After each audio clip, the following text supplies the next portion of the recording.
Hi might be a good first word. Yeah, thanks. Thank you.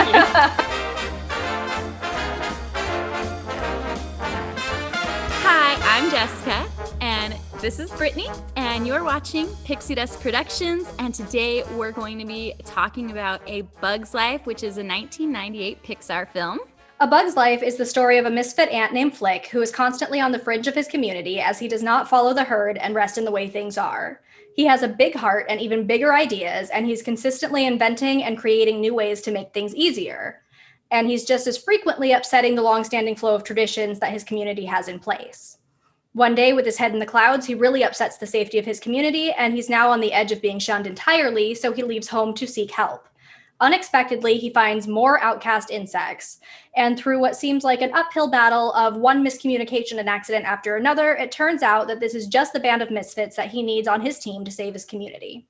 The part when the Grasshoppers invade their colony after they arrive and they realize there's no food there is terrifying. This movie was actually a little brutal. It was scary, and like I'm actually scared of grasshoppers anyway. And you cannot walk by them without them freaking the heck out. I don't like grasshoppers. They freak me out. But I thought Hopper was an awesome villain. He was good. He was very if you go back to The Walking Dead, he was very Negan-esque, and I loved that about him. Hey, I'm a compassionate insect. There's still a few months till the rains come, so you can all just try again. But Hopper. I never met Negan. You missed the good part of the show. The musical score was really good too. And it was by Randy Newman, who did the music for Toy Story. And I thought it was very obvious. Was a bug, little bug, hardly there. There was a lot of funny parts in it.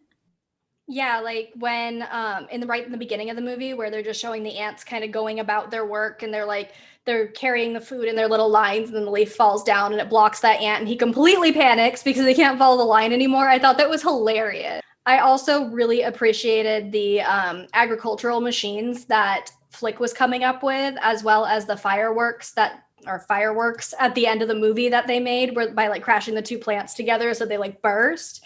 I thought the overall attention to detail by the artists in creating those bug items that mirrored our human items was just fantastic.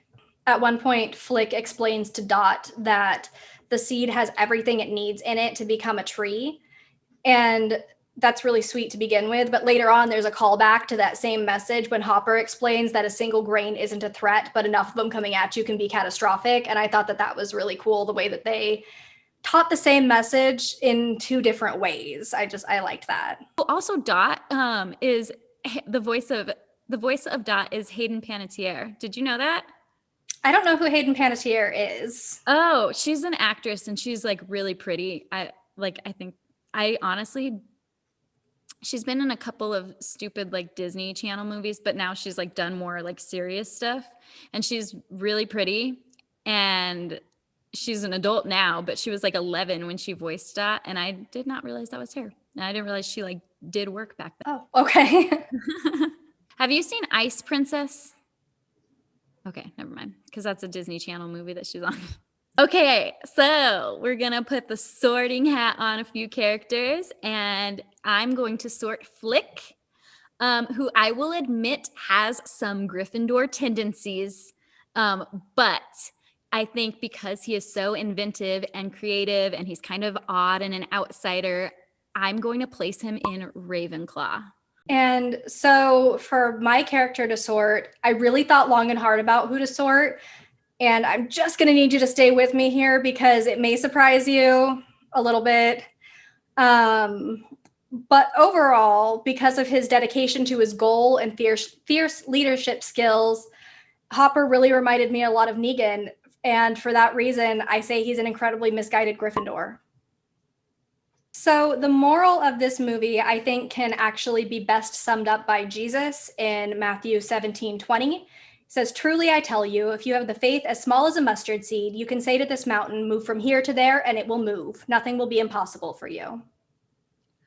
That's so beautiful. I love how you like used scripture to come up with your moral for this. That's awesome. So as far as public reception for this movie, it won the Satellite Award for Best Animated Film. It won a Grammy for Best Instrumental Composition. It won an Academy Award for Best Original Musical or Comedy Score, and won a Global Globe Award for Best Original Score. So Disney, once again, hitting it out of the park with their music. So for this movie, I overall give it 4 popcorn kernels, and I rank it at number 2 on my Pixar list. Cool. I'm going to give this movie 5 popcorn kernels. Oh. But I am also going to place it second on my list. So right underneath Toy Story, because it can't compete with Toy Story. So we want to know what you guys think, though. So vote in our Facebook group. We will have a poll up asking which movie you prefer, Toy Story or A Bug's Life. And then we will reveal those results on the next episode. Yeah, and while you're over there, make sure you go ahead and follow our Facebook group. You can also follow the links in our description below to get there, as well as follow us on Twitter and Instagram, and email us if you need to.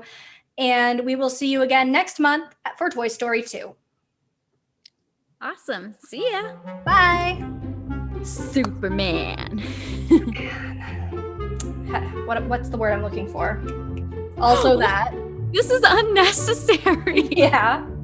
Tip of my tongue, I swear. So Superman stole it. Okay, sorry. They weren't having anything. I can speak.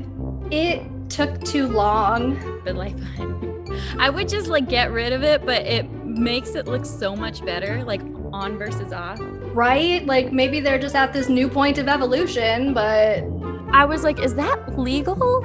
And she was thirsty. Can we be done?